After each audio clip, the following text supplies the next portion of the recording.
चलिए देखेंगे अब जो सीएमए का एग्जाम का पेपर पैटर्न है। पहले तो मैं इसके बारे में डिस्कशन आपको, इसको अपन बाद में रखेंगे। पेपर पैटर्न का कौन कौन सा कोर्स टॉपिक शामिल हैं, सारा डिस्कशन अभी अपन बाद में करेंगे। आज की क्लास में हम सबसे पहला टॉपिक अब स्टार्ट करने वाले हैं अपना, जो आपका मैथमेटिक्स का 40% का पार्ट जो कवर करता है। उसमें पहला टॉपिक अपन ले रहे हैं सिंपल एंड कंपाउंड इंटरेस्ट का। तो इस पूरे चैप्टर को आप ध्यान से पढ़ेंगे समझेंगे। कैलकुलेटर आपको एग्जाम में अलाउड है। मैं आपको इस चैप्टर के अंदर कई सारी ऐसी शॉर्ट ट्रिक्स भी बताऊंगा जिसमें विद इन सेकंड्स आप क्वेश्चन को सॉल्व कर लेंगे। क्वेश्चन को करने का, पढ़ने का सारा तरीका मैं आपको समझाऊंगा, तो ध्यान से मेरी बात को सुनते जाना है आप। ठीक है, प्रॉपरली सारी बातों को नोट करना है। चलिए देखेंगे अब आप हेडिंग डाल लेंगे simple and compound interest. Compound interest. चलिए देखें। देखिए इस चैप्टर को मैं एक बात और बता देना चाहता हूं आपको कि जो सीएमए का स्टडी मटेरियल है उसको हमको लगभग कवर करके चलना है जितना मैक्सिमम हो सकता है। मैंने बोला कई प्रूफ करने वाले क्वेश्चन है वो आपको स्किप करने, वो नहीं पढ़ने, वो मैं बताता चलूंगा आपको कैसे करना है। सिंपल कंपाउंड इंटरेस्ट का जो आपका ये टॉपिक है, इस टॉपिक को दो पार्ट में डिवाइड किया गया है। सिंपल इंटरेस्ट अलग है, कंपाउंड इंटरेस्ट अलग है। ठीक है, दो सेगमेंट में अपन इसको पढ़ेंगे। सबसे पहले मैं स्टार्ट कर रहा हूं बेसिक इंट्रोडक्शन से कि ये चैप्टर जो है वो क्या बताता है, क्या सिखाता है। सारी बातों को अपन बेसिक से देखना स्टार्ट करेंगे। ठीक है, पहले तो इसका इंट्रोडक्शन समझते हैं किस तरीके से इस चैप्टर को हमको अंडरस्टैंड करना है। देखिएगा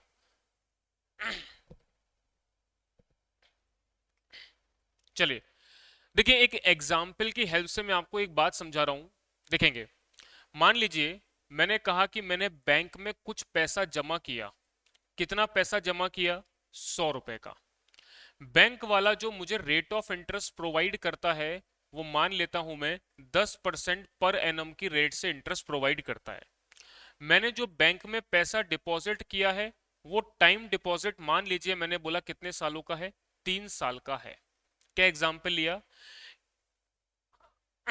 कि मैंने बैंक में 100 रुपए जमा करे हैं, बैंक वाला इंटरेस्ट रेट मुझे प्रोवाइड कर रहा है 10% की, और मैंने टाइम डिपॉजिट किया है 3 साल के लिए।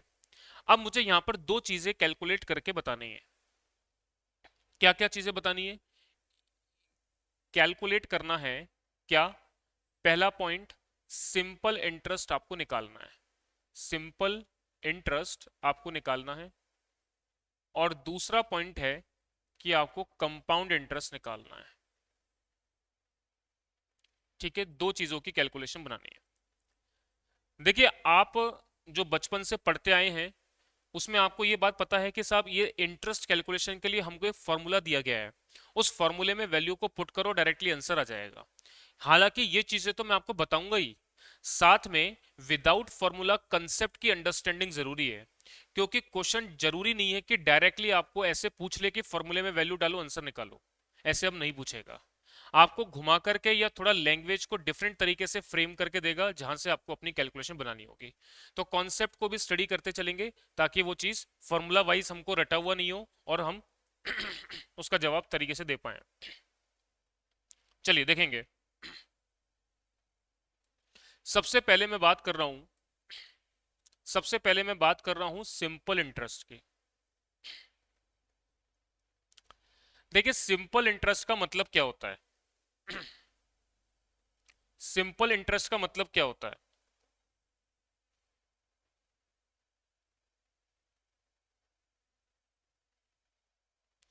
सिंपल इंटरेस्ट का मतलब क्या होता है इसको समझेंगे। देखिए सिंपल इंटरेस्ट का मतलब है कि जो भी आप इंटरेस्ट की कैलकुलेशन बनाते हैं वो ऑलवेज इनिशियल डिपॉजिट पर बनाते हैं। यानी पहले साल भी आप इनिशियल डिपॉजिट पर इंटरेस्ट कैलकुलेट करेंगे, दूसरे साल भी इनिशियल डिपॉजिट पे करेंगे, और तीसरे साल भी इनिशियल डिपॉजिट पे करेंगे। इसका मतलब जो भी इंटरेस्ट की कैलकुलेशन यहां पर बन के आएगी वो हर साल आपकी क्या रहेगी? इक्वल रहेगी। जैसे मान लीजिए मैंने बोला कि आपको फर्स्ट ईयर के लिए इंटरेस्ट की कैलकुलेशन बनानी है, तो आप कैसे बनाएंगे? तो आप बोलेंगे कि सर 100 रुपए बैंक में जमा करे थे, बैंक वाला हमें 10% की रेट से इंटरेस्ट प्रोवाइड करता है। मैं केवल फर्स्ट ईयर के लिए बात करता हूं, तो पहले साल के लिए इंटरेस्ट कितना हो जाएगा? तो 100 रुपए पर 10% के लिए एक साल के लिए इंटरेस्ट कितना हो जाएगा? तो यहां पर काटने के बाद आपके पास आ जाएगा 10 रुपए। ये बात मैंने करी है केवल पहले साल की। इसी तरह अगर मैं बात करूं कि साहब सेकंड ईयर के लिए इंटरेस्ट की कैलकुलेशन कितनी होगी, तो आप बोलेंगे सर 100 रुपए बैंक में जमा कर रखे हैं हमने, बैंक वाला 10% से इंटरेस्ट प्रोवाइड करता है। केवल मैं दूसरे साल की बात कर रहा हूं, सेकंड ईयर की बात कर रहा हूं, केवल सेकंड ईयर की बात कर रहा हूं, मतलब केवल एक साल की बात कर रहा हूं। तो सेकंड ईयर भी इंटरेस्ट मुझे कितना मिलेगा? 10 रुपए का मिलेगा। इसी प्रकार अगर मैं थर्ड ईयर के लिए बात करता हूं, तो थर्ड ईयर के लिए भी इंटरेस्ट की कैलकुलेशन आपकी 100 रुपए पर 10% की रेट से, केवल थर्ड ईयर के लिए बात करूं, तो थर्ड ईयर भी इंटरेस्ट कितना मिलेगा मुझे? 10 रुपए का मिलेगा। यानी कि सिंपल इंटरेस्ट में जो भी मैंने इंटरेस्ट की कैलकुलेशन बनाई है, वो ऑलवेज इनिशियल डिपॉजिट के ऊपर बनाई है। इनिशियल डिपॉजिट का अमाउंट कितना है? 100 रुपए, तो 100 रुपए पर ही इंटरेस्ट की कैलकुलेशन मैंने बनाई है। इस हिसाब से अगर मैं चेक करूं कि 3 साल में मैंने टोटल कितना इंटरेस्ट कमा लिया, तो आप इसको जोड़ लगा लेंगे और ये आपके पास आ जाएगा टोटल इंटरेस्ट कितना? 30 रुपए का टोटल इंटरेस्ट आ जाएगा। ये बात अपने को समझ में आती? अब बात करते हैं, इसको कैलकुलेट करने के लिए एक सुंदर सा फॉर्मूला भी दिया गया है, उस फॉर्मूले को भी अपन यहां पर एक्सप्लेन कर लेते हैं। तो सिंपल इंटरेस्ट का फॉर्मूला क्या बताया गया है, तो देखेंगे सिंपल इंटरेस्ट को कैलकुलेट करने का क्या फॉर्मूला बताया गया है। तो यह फॉर्मूला है principal multiply rate multiply time divided by 100। तो देखिएगा, प्रिंसिपल वैल्यू 100 रुपए जमा करी, 10% की रेट से आपको इंटरेस्ट मिलता है, टाइम है 3 साल का, तो आपने यहां से टोटल इंटरेस्ट कैलकुलेट कर लिया कितना? 30 रुपए का। तो बड़ी सिंपल सा लॉजिकली बात क्या समझ में आई कि सिंपल इंटरेस्ट में जो भी हम इंटरेस्ट की कैलकुलेशन बनाते हैं, वो ऑलवेज इनिशियल डिपॉजिट के ऊपर ही कैलकुलेट करते हैं। पहले साल, दूसरे साल, तीसरे साल या फर्दर ऑन, आप जितने बार भी इंटरेस्ट की कैलकुलेशन करोगे वो ऑलवेज किस पर करोगे? इनिशियल डिपॉजिट के ऊपर करोगे। मेरी बात समझ में आनी चाहिए, बात क्लियर होनी चाहिए। पहले तो आप इतनी बात नोट कर लेंगे, नोट करके मुझे रिप्लाई करेंगे, फिर मैं आगे बढ़ूंगा। कई बार हमको लगता है कि सर इंटरेस्ट कैलकुलेशन तो बड़ी आसान है, ये तो हम बचपन में पढ़ के आ चुके हैं। मैं आपको कई चीजें बड़ी इंटरेस्टिंग बताऊंगा जो शायद आपने कभी नहीं देखी है, कभी नहीं पढ़ी है।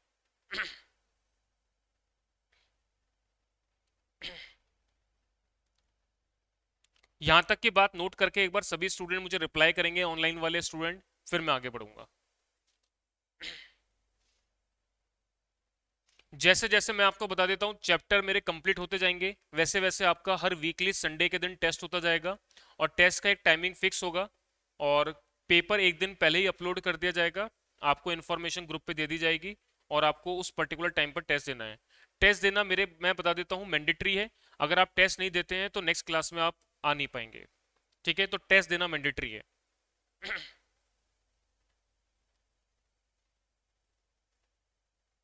हाँ जी, यहां तक की बात नोट करने के बाद रिप्लाई करेंगे।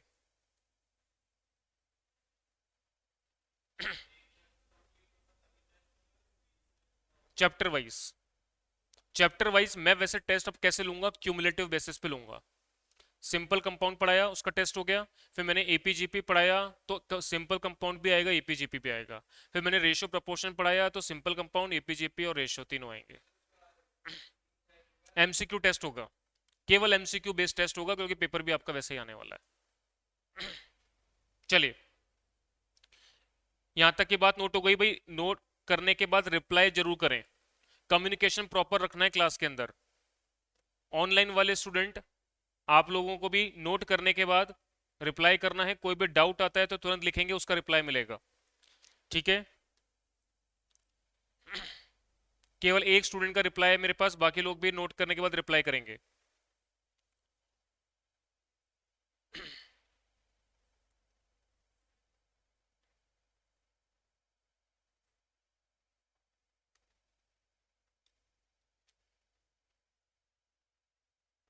7 के साथ जैसे जैसे लिखवाता जा रहा हूं, मैं समझाता जा रहा हूं, आप समझते जाएंगे, नोट करते जाएंगे।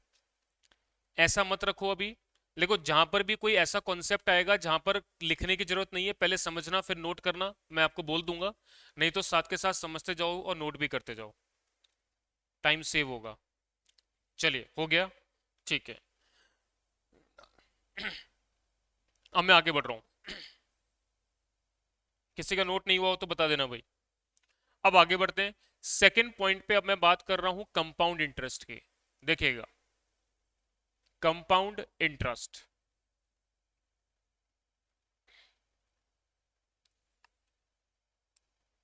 देखिएगा।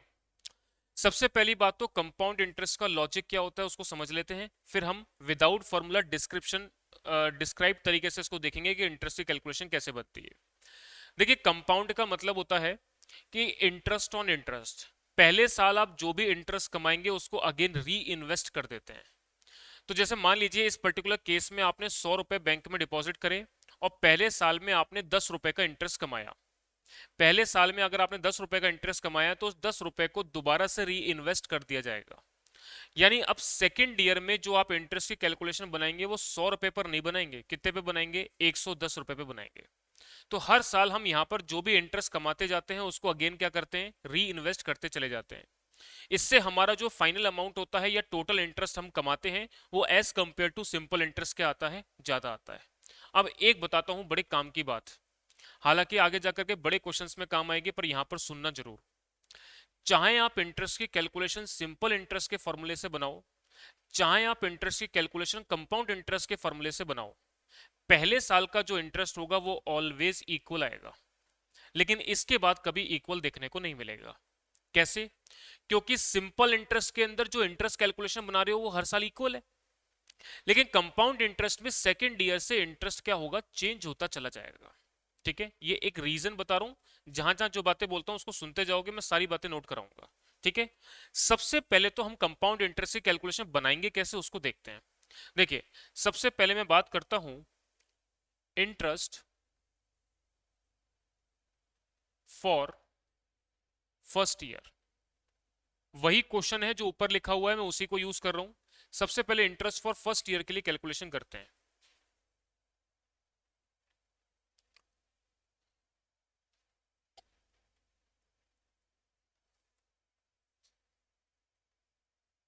हाँ जी, तो इंटरेस्ट फॉर फर्स्ट ईयर के लिए कैसे निकालोगे, ध्यान से सुनना। 100 रुपए बैंक में जमा कराए, 10% इंटरेस्ट बैंक प्रोवाइड करता है। केवल अगर मैं बात कर रहा हूं इंटरेस्ट फॉर फर्स्ट ईयर की, तो एक साल के लिए मैंने इंटरेस्ट कितना कमाया, 10 रुपए का कमा लिया। अब अगर मैं आपसे पूछूं कि बैंक वाले के पास at the end of first year कितना डिपॉजिटेड अमाउंट हो गया, तो मैंने बोला amount at the end of first year. First year के अंत पर बैंक वाले के पास कितना डिपॉजिटेड अमाउंट है। तो आप बोलेंगे कि सर 100 रुपए तो पहले से थे, 10 रुपए हमने इस साल और कमा लिए, इसका मतलब बैंक वाले के पास मेरा डिपॉजिटेड अमाउंट कितना हो गया, 110 रुपए का हो गया। मेरी बात समझ में आनी चाहिए, कितनी आसान बात बोली है। अब इसी प्रकार अगर मुझे interest for second year calculate करना है, दूसरे साल के लिए अगर मुझे इंटरेस्ट कैलकुलेट करना है, तो मैं कैसे करूंगा। 110 रुपए पर 10% की रेट से, केवल मैं बात अगर अब सेकेंड ईयर की कर रहा हूं, मतलब एक साल की बात कर रहा हूं, तो अब केवल सेकेंड ईयर में मैं कितना इंटरेस्ट कमाऊंगा। तो आप 110 रुपए पर 10% की रेट से एक साल का इंटरेस्ट निकालेंगे। तो देखो एक जीरो से एक जीरो, एक जीरो से एक जीरो कट गया, तो आपके पास वैल्यू कितनी आ गई, 11 रुपए की वैल्यू आ गई। और अब अगर मैं चेक करूं कि सेकेंड ईयर के अंत पर बैंक वाले के पास मेरा कितना डिपॉजिटेड अमाउंट है, तो देखिए आप किस तरीके से इसको बोलेंगे, amount at the end of second year. तो आप कहेंगे कि सर 110 रुपए तो पहले से थे, इस साल हमने 11 रुपए इंटरेस्ट के और कमा लिए, तो इसका मतलब बैंक वाले के पास अब हमारा जो डिपॉजिटेड अमाउंट हो जाएगा वो कितना हो जाएगा, 121 रुपए का हो जाएगा। मेरी बात आप लोगों को समझ में आनी चाहिए, कितनी आसान बात मैं बोल रहा हूं। इसी प्रकार अब मैं बात करता हूं थर्ड ईयर के लिए। अब मैं बात कर रहा हूं थर्ड ईयर के लिए। तो देखिए मैंने बात करी interest for third year. Third year के लिए मैं इंटरेस्ट की कैलकुलेशन की बात कर रहा हूं। तो देखें अब की बार इंटरेस्ट की कैलकुलेशन किस पर बनेगी, जितना आपके डिपॉजिटेड अमाउंट है बैंक में। बैंक में कितना डिपॉजिटेड अमाउंट है, 121 रुपए का। तो मैंने कहा साहब 121 रुपए पर 10% की रेट से एक साल का इंटरेस्ट कितना आएगा, केवल मैं थर्ड ईयर की बात कर रहा हूं। तो एक जीरो से एक जीरो कैंसिल हो गया और एक अंक छोड़ करके आपका दशमलव लग जाएगा, तो ये आ जाएगा 12.10। 12 रुपए 10 पैसे का इंटरेस्ट आपने कौन से साल में कमाया, तीसरे साल में। तो अब तीसरे साल के अंत पर बैंक वाले के पास आपका डिपॉजिटेड अमाउंट कितना हो जाएगा। तो मैंने लिखा amount at the end of third year. Third year के अंत पर बैंक वाले के पास मेरा कितना डिपॉजिटेड अमाउंट है। तो आप बोलेंगे कि सर 121 रुपए से पहले से था, 12 रुपए 10 पैसे इस साल इंटरेस्ट के और कमा लिए, तो इसका मतलब 133 रुपए 10 पैसे बैंक के पास मेरा डिपॉजिटेड अमाउंट हो गया। ये बात आपको समझ में आनी चाहिए। तो अब आप ये पूरी वर्किंग देख लेंगे, इसको आप नोट कर लेंगे। तो कंपाउंड इंटरेस्ट की कैलकुलेशन मैंने आपको बनवा दी। इसमें आपने तीसरे साल के अंत पे जो बैंक वाला आपको अमाउंट रिटर्न करेगा वो 133 रुपए 10 पैसे रिटर्न करेगा। फॉर्मूला सब बताऊंगा, बिल्कुल है।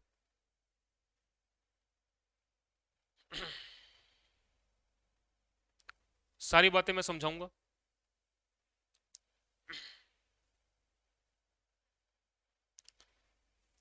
यहां तक की बात नोट कर लें एक बार।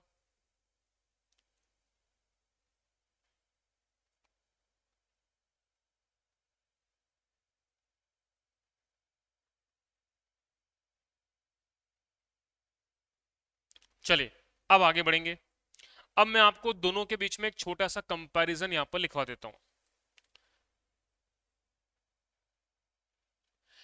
एक तो आपने कैलकुलेट किया अभी सिंपल इंटरेस्ट, और एक आपने अभी कैलकुलेट किया कंपाउंड इंटरेस्ट।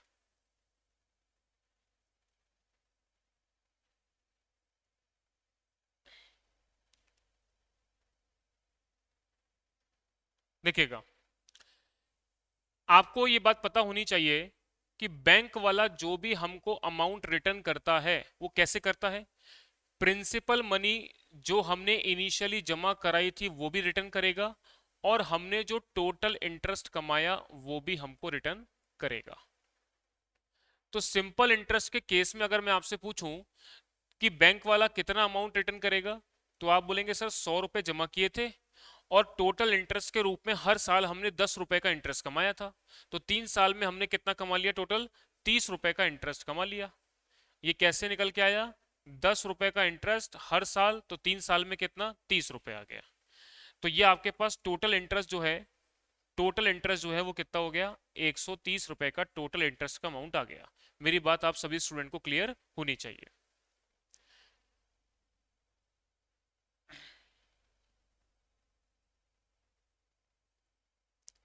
इसी प्रकार अब बात करते हैं कंपाउंड इंटरेस्ट के केस में। कंपाउंड इंटरेस्ट के केस में बैंक वाला हमको कितना अमाउंट रिटर्न करेगा, तो हम बोलेंगे साहब एक तो हमने प्रिंसिपल मनी जमा करी है वो रिटर्न करेगा, और इसके साथ साथ हमने जो भी टोटल इंटरेस्ट कमाया वो पैसा बैंक वाला रिटर्न करेगा। तो प्रिंसिपल मनी थी कितनी, 100 रुपए, और बैंक वाला एक्स्ट्रा अमाउंट कितना दे रहा है। तो देखो अमाउंट कितना दे रहा है, 133 रुपए 10 पैसे दे रहा है। 100 रुपए से कितना ऊपर है, 33 रुपए 10 पैसे।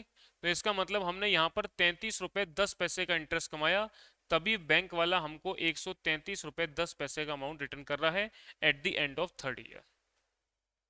तो यहाँ पर 130 रुपए मिल रहे हैं, जबकि यहाँ पर 133 रुपए 10 पैसे मिल रहे हैं। ठीक है, यहाँ तक की बात आप नोट कर लेंगे।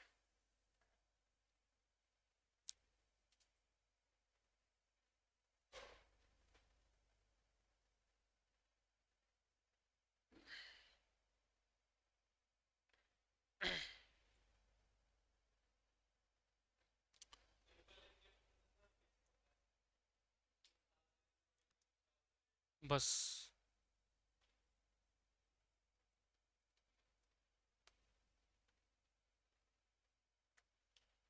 क्या पूछ रहे हैं आप जया? कंपाउंड वाला ये वाला पॉइंट मैंने क्या बताया, इसको दोबारा से सुन लें। देखिए प्रिंसिप कंपाउंड इंटरेस्ट में अमाउंट का मतलब क्या होता है कि 3 साल के बाद बैंक वाला आपको टोटल कितना अमाउंट रिटर्न करेगा। तो एक तो सबसे स्टार्टिंग में जो इनिशियली डिपॉजिट किया था प्रिंसिपल वैल्यू, जिसको हिंदी में हम मूलधन बोलते हैं, तो वो मूलधन कितना था, प्रिंसिपल वैल्यू कितनी थी, 100 रुपए थी। इसके साथ साथ वो टोटल इंटरेस्ट देगा। अभी हमने ऊपर कैलकुलेशन करके बताया कि total deposited amount at the end of third year कितना हो गया बैंक वाले के पास, 133 रुपए 10 पैसे। तो 100 रुपए से कितना ऊपर अमाउंट है, 33 रुपए 10 पैसे। तो 33 रुपए 10 पैसे जो एक्स्ट्रा अमाउंट आपको मिल रहा है वो किस बात का हो जाएगा, इंटरेस्ट का हो जाएगा। तो इस तरह से टोटल अमाउंट जो बैंक वाला हमको रिटर्न करेगा 3 साल के बाद वो 133 रुपए 10 पैसे का करेगा। बताओ क्या जया मेरी बात क्लियर है क्या आपको? क्या मेरी बात क्लियर है, एक बार रिप्लाई करके बताएंगे। ओके। अब आगे बढ़े, सुनेंगे मेरी बात। अभी देखो ये जो मैंने कंपाउंड इंटरेस्ट की कैलकुलेशन आपको करवाई है ना, ये कंपाउंडेड मैं एनुअली कर रहा हूं, ठीक है ना। एनुअली कैलकुलेशन मैंने आपको बताई है।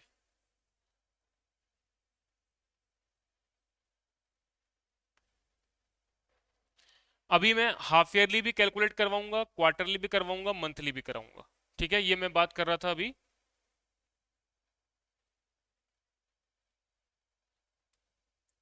एनुअली कंपाउंडिंग की।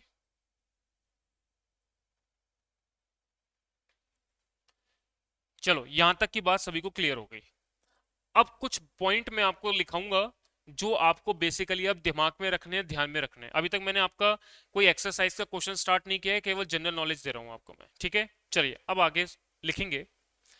अब आगे हेडिंग डालेंगे समरी। समरी का मतलब आपने यहां यहां से क्या क्या बातों को सीखा है, समझा है, उन बातों को मैं नोट करा रहा हूं, ठीक है। सबसे पहली बात, देखिए आपने ये देखा कि सिंपल इंटरेस्ट से अगर हम किसी बैंक में पैसा जमा करते हैं तो हमको as compare to compound interest के कंपेयर में कम अमाउंट देखने को मिलता है, ठीक है। इसका मतलब अगर मैं अपनी कैलकुलेशन सिंपल इंटरेस्ट से बना रहा हूं तो मुझे कम अमाउंट मिलेगा एज कंपेयर टू अगर मैं अपना पैसा बैंक में जमा करता हूं कंपाउंड इंटरेस्ट एनुअली वाली स्कीम में, ठीक है। यहां पर कम पैसा मिलता है। अगर मैं जितनी ज्यादा बार कंपाउंडिंग करूंगा उतना ज्यादा रिटर्न देखने को मिलेगा। जैसे मैंने आपको बोला अगर मैं कंपाउंडिंग एनुअली की जगह हाफ ईयरली करूं तब तो मुझे और ज्यादा अमाउंट देखने को मिलेगा। तो मैंने क्या बोला, अगर मैं कंपाउंडिंग कंपाउंडिंग हाफ ईयरली कर रहा हूं, कंपाउंडिंग अगर मैं कंपाउंडिंग हाफ ईयरली कर रहा हूं तो मुझे और ज्यादा अमाउंट मिलेगा। अगर मैं कंपाउंड इंटरेस्ट की कैलकुलेशन अगर मैं कंपाउंड इंटरेस्ट की कैलकुलेशन क्वार्टरली कर रहा हूं तो मुझे और ज्यादा पैसा देखने को मिलेगा। अगर मैं कंपाउंड इंटरेस्ट की कैलकुलेशन मंथली कर रहा हूं तो मुझे और ज्यादा पैसा देखने को मिलेगा। इसका क्या बात समझ में आता है? एनुअली कंपाउंडिंग का मतलब एक साल में जो इंटरेस्ट कमाओगे उसको री इन्वेस्ट करोगे। हाफ ईयरली का मतलब 6 महीने में इंटरेस्ट कमाया, री इन्वेस्ट किया, फिर 6 महीने में कमाया, फिर री इन्वेस्ट किया। क्वार्टरली का मतलब हर 3-3 महीने में आप जो कमाते जाओगे उसको री इन्वेस्ट करते चले जाओगे। तो आपका जो नेट अमाउंट फाइनली जाकर के मिलेगा वो as compare to compound interest annually से ज्यादा ही देखने को मिलेगा। तो जितनी मल्टीपल टाइम्स ज्यादा बार कंपाउंडिंग करोगे उतना ज्यादा रिटर्न आपको देखने को मिलेगा। ये बात आपको मेरी समझ में आनी चाहिए। चलिए दूसरा पॉइंट नोट करेंगे। दूसरा पॉइंट मैंने आपको बताया कि साहब सिंपल इंटरेस्ट को कैलकुलेट करने का एक सुंदर सा फॉर्मूला। क्या बताया मैंने आपको कि principal multiply rate multiply time divided by 100, ये सिंपल इंटरेस्ट को कैलकुलेट करने का फॉर्मूला मैंने आपको बताया। दूसरा, इसके बाद अब बात करते हैं कंपाउंड इंटरेस्ट। अच्छा इसमें एक छोटी चीज और नोट कर लो, सिंपल इंटरेस्ट में बैंक वाला आपको एट दी एंड जो अमाउंट रिटर्न करता है वो कैसे निकालते हो? तो ये तो बड़ा सिंपल सी बात है कि सर जो हमने इनिशियल डिपॉजिट किया था उसमें टोटल इंटरेस्ट अगर जोड़ देंगे तो इतना अमाउंट बैंक वाला हमको एट द एंड क्या करेगा, रिटर्न करेगा। ये तो बड़ी सिंपल सी बात है, इसमें कुछ है ही नहीं। चलो तीसरी बात नोट करना, अगर हमें कंपाउंड इंटरेस्ट की कैलकुलेशन बनानी है तो क्या सर इसके लिए भी कोई डायरेक्ट फॉर्मूला है? वैसे तो आपने 3 साल का कंपाउंड इंटरेस्ट जो भी कैलकुलेट करवाया वो आपने अलग अलग सालों का करवाया, लेकिन इसके लिए भी एक डायरेक्ट फॉर्मूला बताया गया है जिसको आप यूज करके डायरेक्टली निकाल सकते हैं। अभी सारी चीजें हम लोग विद प्रैक्टिकल कैलकुलेटर पे देखेंगे, पता लग जाएगा, लेकिन पहले आप नोट कर लें। कंपाउंड इंटरेस्ट को कैलकुलेट करने का तरीका होता है प्रिंसिपल, प्रिंसिपल 1 + रेट अपॉन 100 की पावर टाइम, और माइनस कर दोगे क्या, प्रिंसिपल, माइनस कर दोगे क्या, प्रिंसिपल। तो प्रिंसिपल मल्टीप्लाई 1 + रेट अपॉन 100 की पावर टाइम और माइनस प्रिंसिपल कर दोगे तो आपके पास क्या आ जाएगा, कंपाउंड इंटरेस्ट निकल के आ जाएगा। मेरी बात समझ में आनी चाहिए, बात क्लियर होनी चाहिए। अब यहां पर एक छोटी सी बात मैं आपको बता रहा हूं, ये वाली जो कैलकुलेशन है, ये कैलकुलेशन आपके अमाउंट को डिनोट करती है, और ये सेपरेट कैलकुलेशन जो आपकी बची, ये बची प्रिंसिपल के। तो मैंने आपको अभी ऊपर बताया था कि प्रिंसिपल, अगर आपको इंटरेस्ट निकालना है मान लो, तो आप क्या करोगे, अमाउंट में से प्रिंसिपल माइनस करोगे। तो ये कैलकुलेशन अमाउंट को डिनोट करती है, और अमाउंट में से प्रिंसिपल माइनस कर दोगे तो इंटरेस्ट आ जाएगा। ठीक है, तो यहां पर मैं लिखवा देता हूं इस बात को। क्या बात बोली मैंने, कि यहां पर अगर आपको अमाउंट की कैलकुलेशन बनानी है ना, टोटल अमाउंट बैंक वाला कितना देगा, तो उसका फॉर्मूला मैंने आपको बताया, प्रिंसिपल 1 + रेट अपॉन 100 की पावर टाइम, ये मैंने आपको फॉर्मूला बताया। ठीक है, ये बात आपको मेरी क्लियर होनी चाहिए। अभी प्रैक्टिकली अपन क्वेश्चन करेंगे तब बात क्लियर हो जाएगी।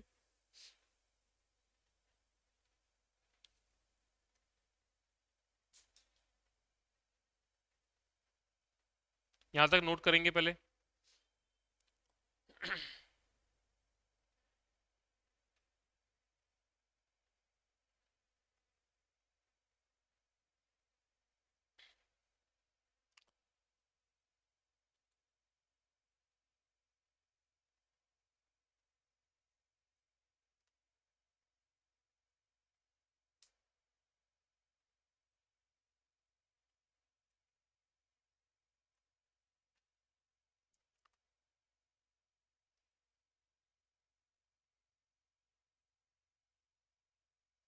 ओके, चलिए अब एक चौथा पॉइंट आप नोट करेंगे यहां पर।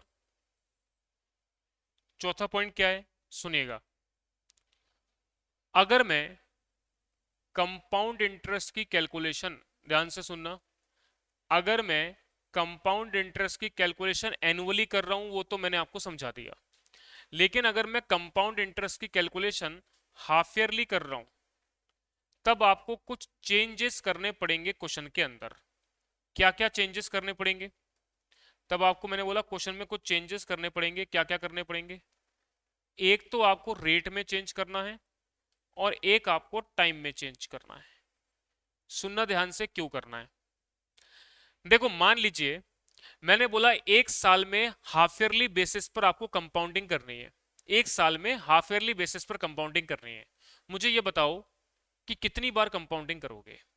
तो आप बोलेंगे सर 2 बार कंपाउंडिंग करेंगे, पहले 6 महीने में, बाद के 6 महीने में। टाइम कितना है, एक साल का। कंपाउंडिंग कितनी बार हो रही है, 2 बार हो रही है। तो इसका मतलब आप जब कंपाउंडिंग करेंगे तो टाइम को मल्टीप्लाई कर दोगे 2 से। रीजन, क्योंकि हाफ ईयरली कंपाउंडिंग और एक साल में हाफ ईयर होते कितने हैं, 2। तो टाइम के लिए मैंने क्या बोला, आप करेंगे मल्टीप्लाई बाय 2। अब बात करते हैं रेट के विषय में। रेट आपको ऑलवेज क्वेश्चन में पर एनम गिवन होती है, पूरे साल की। जैसे 10% की रेट अगर पर एनम गिवन है और मुझे केवल 6 महीने के लिए कैलकुलेशन बनाना है, तो रेट को आधा कर दोगे। बात समझ में आती है। तो इसका मतलब रेट में क्या करेंगे, डिवाइडेड बाय 2। क्योंकि हाफ ईयरली कंपाउंडिंग की बात कर रहा हूं इसलिए आप रेट को 2 से डिवाइड दोगे, टाइम को 2 से मल्टीप्लाई करोगे। अब मैं बात करता हूं क्वार्टरली की। तो ये बात आपको पता होनी चाहिए कि एक साल में कितने क्वार्टर होते हैं। एक साल में कितने क्वार्टर होते हैं? 4 क्वार्टर होते हैं। 3 3 महीने के 4 क्वार्टर होते हैं। तो यहां पर भी कुछ ना कुछ रेट में चेंज होगा, कुछ ना कुछ टाइम में चेंज होगा।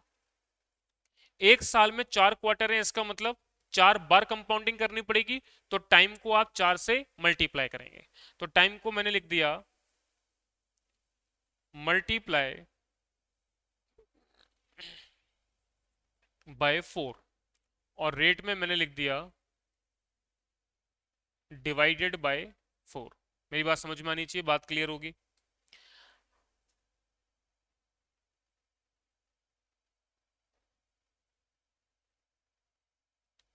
इसी प्रकार अगर कंपाउंड इंटरेस्ट की कैलकुलेशन आप मंथली बेसिस पे बना रहे हो, अगर आप कंपाउंड इंटरेस्ट की कैलकुलेशन मंथली बेसिस पे बना रहे हो, तो एक साल में 12 महीने होते हैं। तो यहां पर भी रेट में चेंज आएगा और टाइम में चेंज आएगा। तो रेट में क्या चेंज आएगा? Divided by 12। और टाइम में क्या चेंज आएगा? Multiply by 12।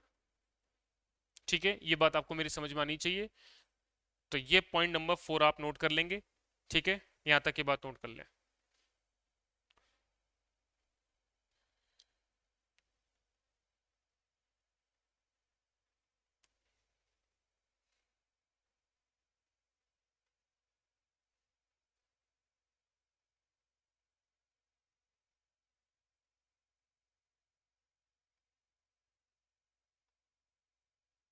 हाँ जी, यहां तक की बात नोट करके मुझे एक बार रिप्लाई कर दें।